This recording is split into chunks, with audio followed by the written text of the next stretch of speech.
What if I told you that a simple 10-minute habit could significantly slash your risk of the most common workout injuries? It sounds almost too good to be true, but the science is solid. In this video, I'm going to guide you through the exact dynamic warm-up sequence that will not only lower your injury risk, but also boost your performance from the very first rep. Ready to build a more resilient body? Let's get into it. Before we jump into the routine, it's really important to understand why this works. This isn't just about going through the motions. It's about changing how you prepare your body for work. Once you get the physiological and neurological shifts happening inside you during these 10 minutes, you'll never be tempted to skip a warm-up again. Think of your muscles like a rubber band. If you take a cold, stiff rubber band and try to yank it to its limit, what happens? It's brittle, inflexible, and likely to snap. But if you warm that same rubber band in your hands first, it becomes pliable, elastic, and can handle way more stress without breaking. Your muscles, tendons, and ligaments are remarkably similar.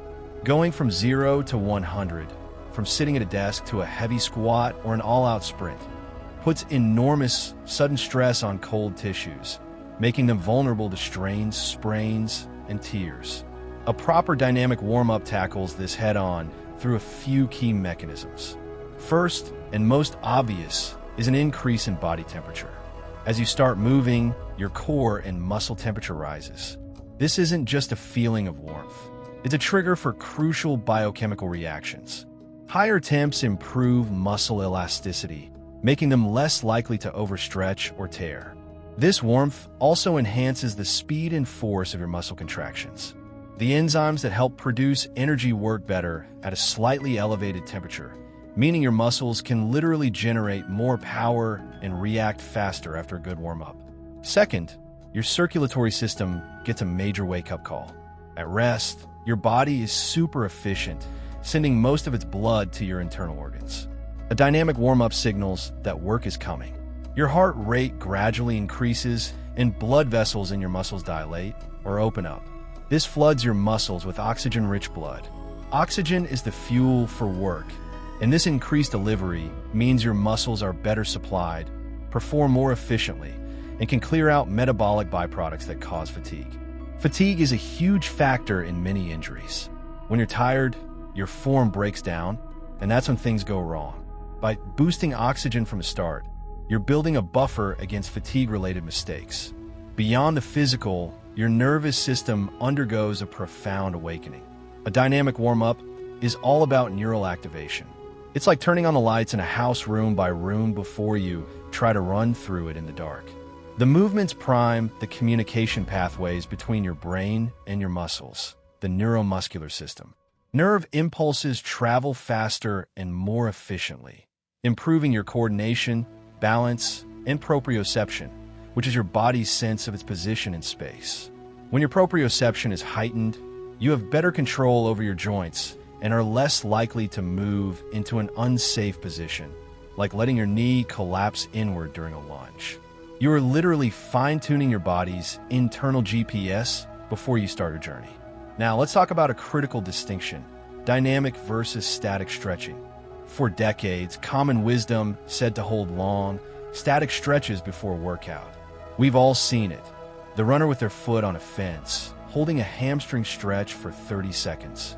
Modern sports science has shown this isn't just ineffective pre-workout.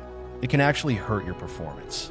Static stretching, holding a muscle at its end range for a long time, can decrease muscle force and power output. It sends a signal to the muscle to relax, which is the opposite of what you want before you need it to contract forcefully. Some studies even suggest aggressive static stretching on cold muscles can put them under undue stress. Static stretching is still a valuable tool for improving flexibility and cooling down, but it's best saved for after your workout, when your muscles are warm and ready to relax. Dynamic stretching, the foundation of this routine, is the polar opposite.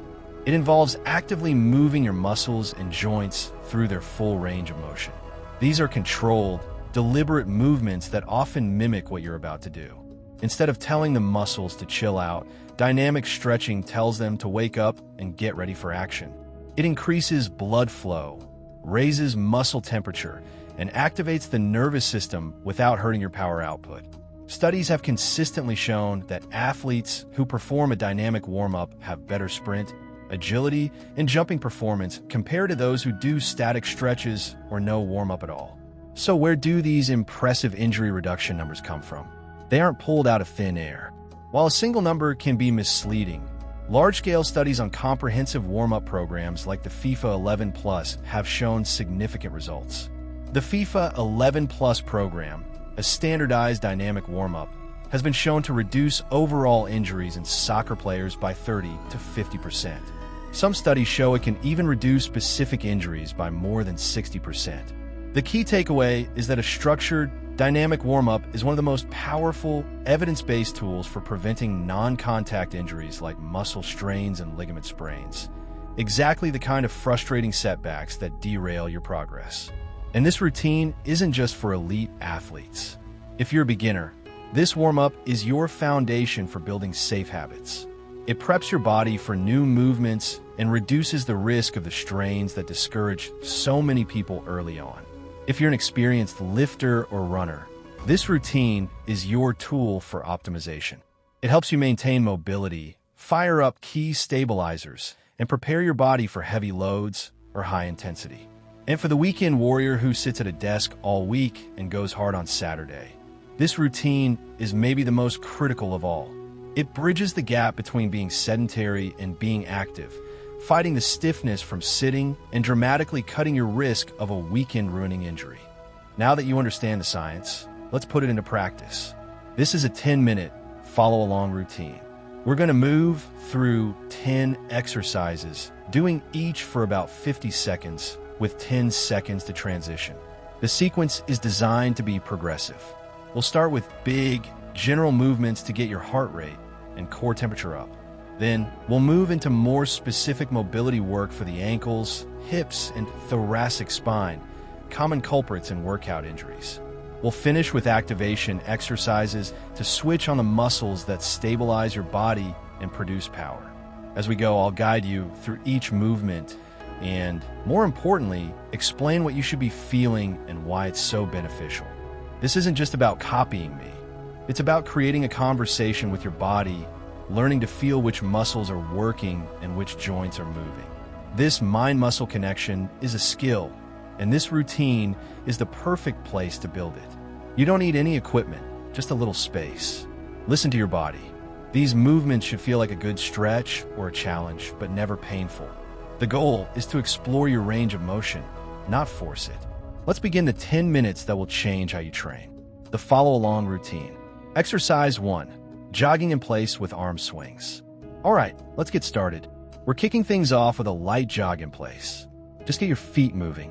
The goal here is simple. Start raising your core body temperature and get your heart rate up. This is the first signal to your body that the demand for energy is about to increase. As you're jogging on the balls of your feet, start swinging your arms, nice and relaxed, forwards and backwards. This isn't about power, it's about getting things moving. The jog increases blood flow to the big muscles in your legs, quads, hamstrings, and calves. Swinging your arms mobilizes the shoulder joint and brings your upper body into the mix. Think of this as a global wake-up call for your body.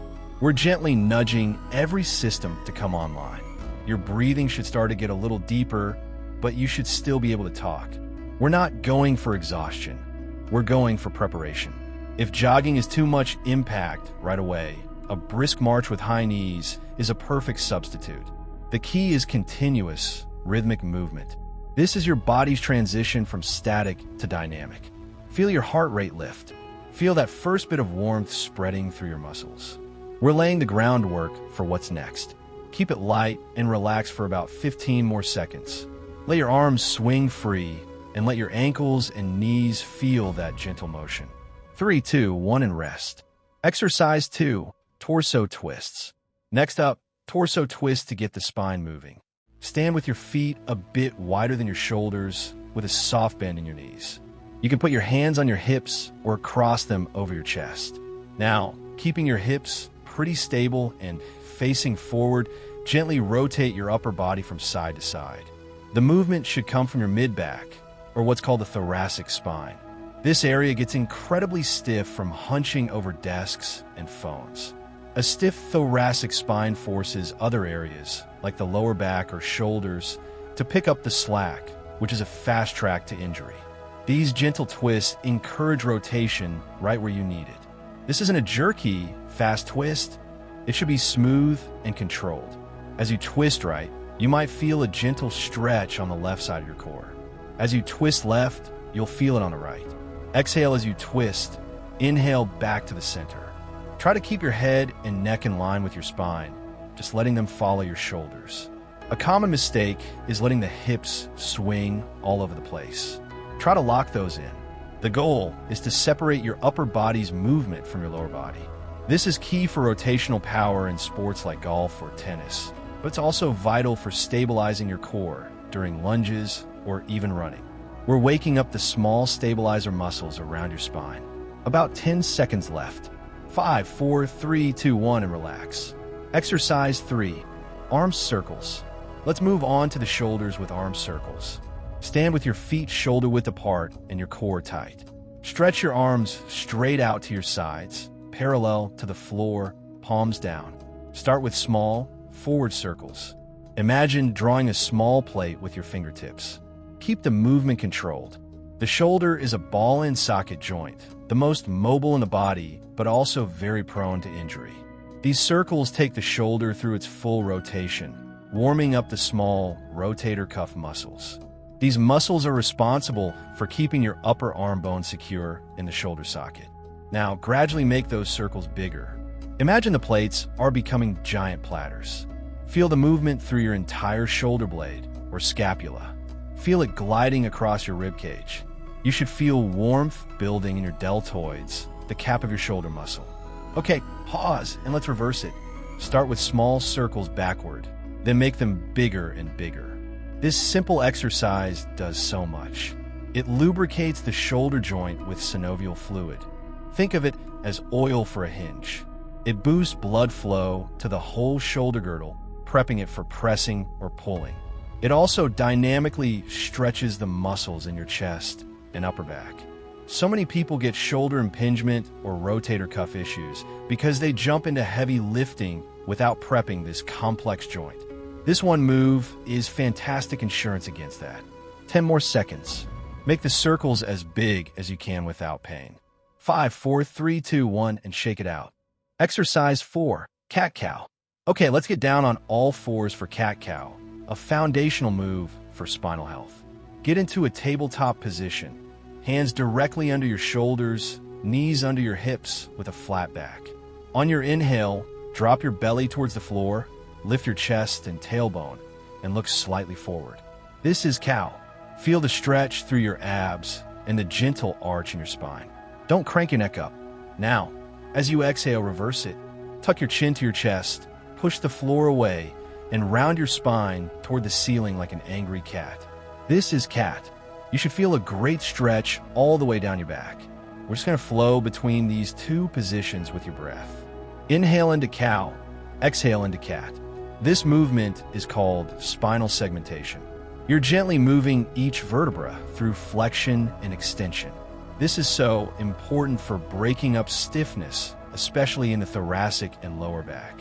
So many people deal with lower back pain during exercise because their spine isn't ready to move and stabilize properly.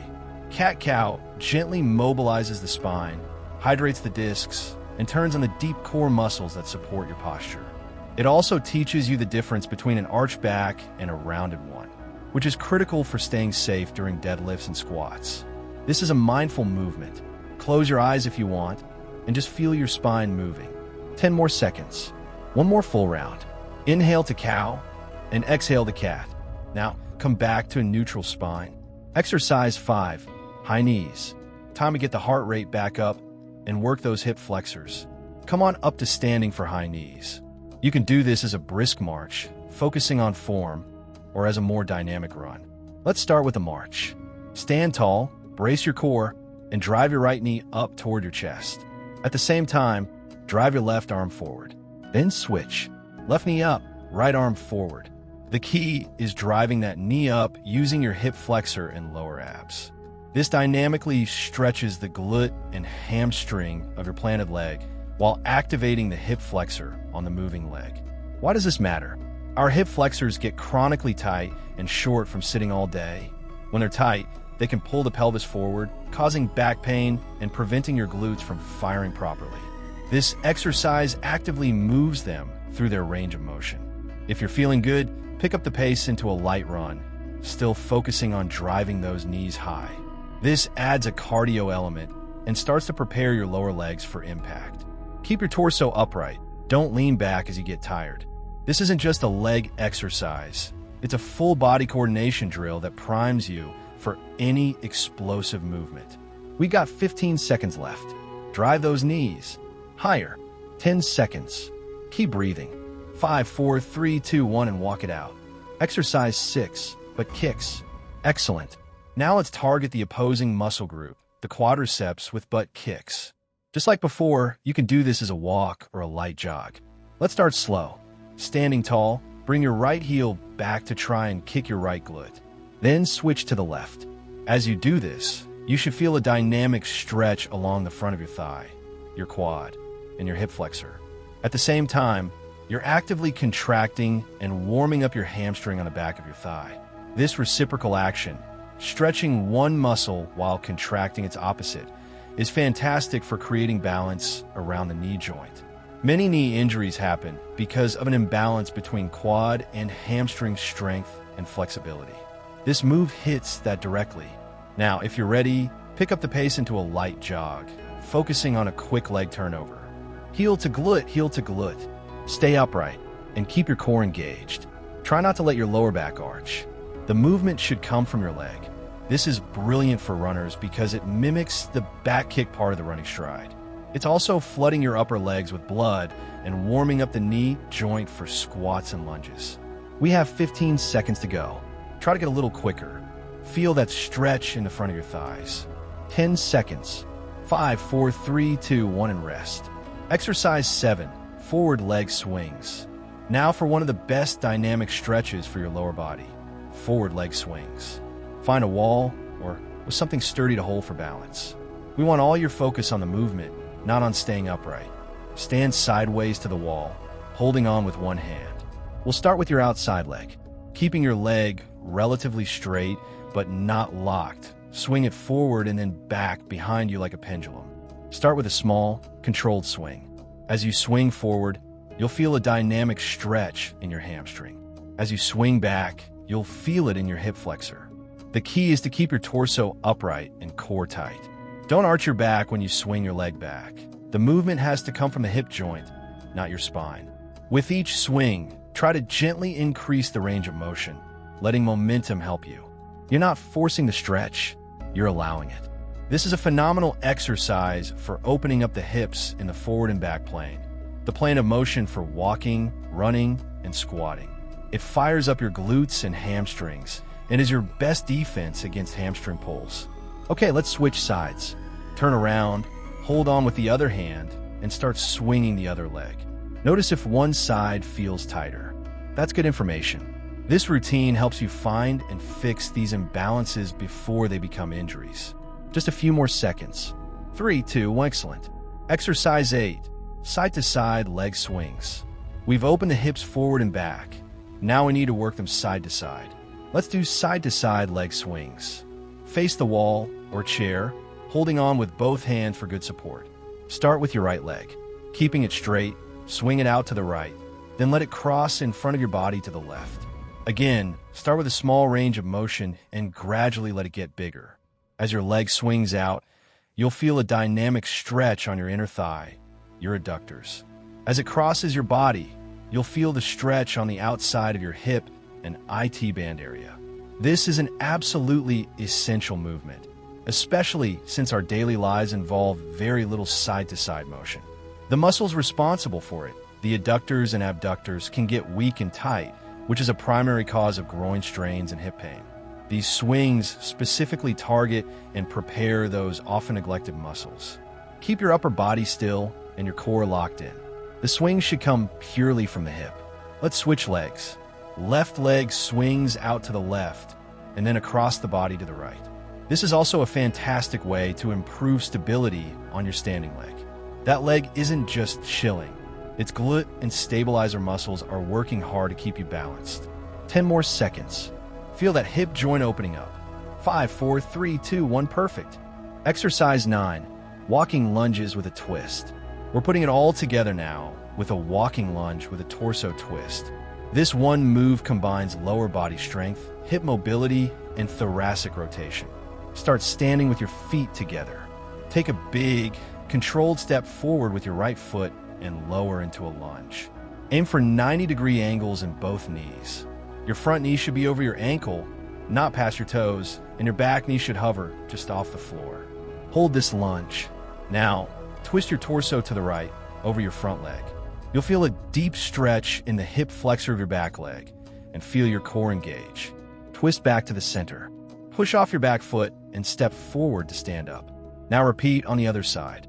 Step forward with your left foot, find that stable lunge, twist over the left leg, twist back to center, and stand. This is a complex, full body move. It challenges your balance, activates your glutes and quads, deeply stretches your hip flexors, and reinforces that spinal rotation we worked on. It's mimicking the demands of real-world activity.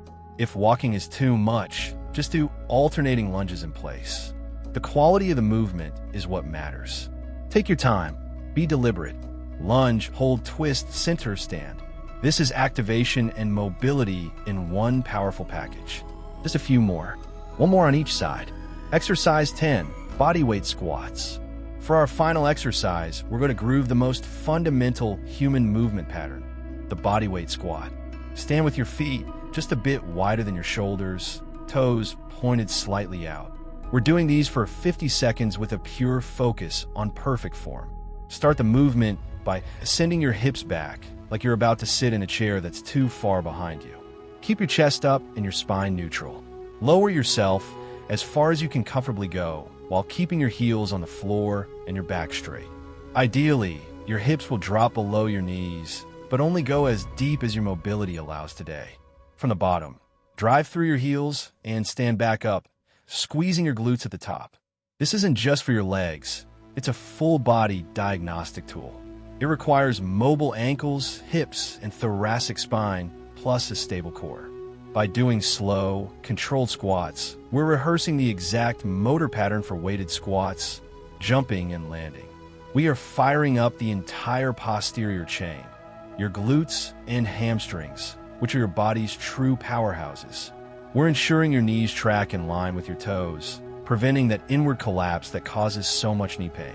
Think about spreading the floor apart with your feet to activate your glutes. Keep that chest proud, down slow and controlled, up with purpose. This final move ties it all together, solidifying the mobility and activation we've built and getting you ready for your workout. 5, 4, 3, 2, 1, and you're done. And that's it. Take a deep breath.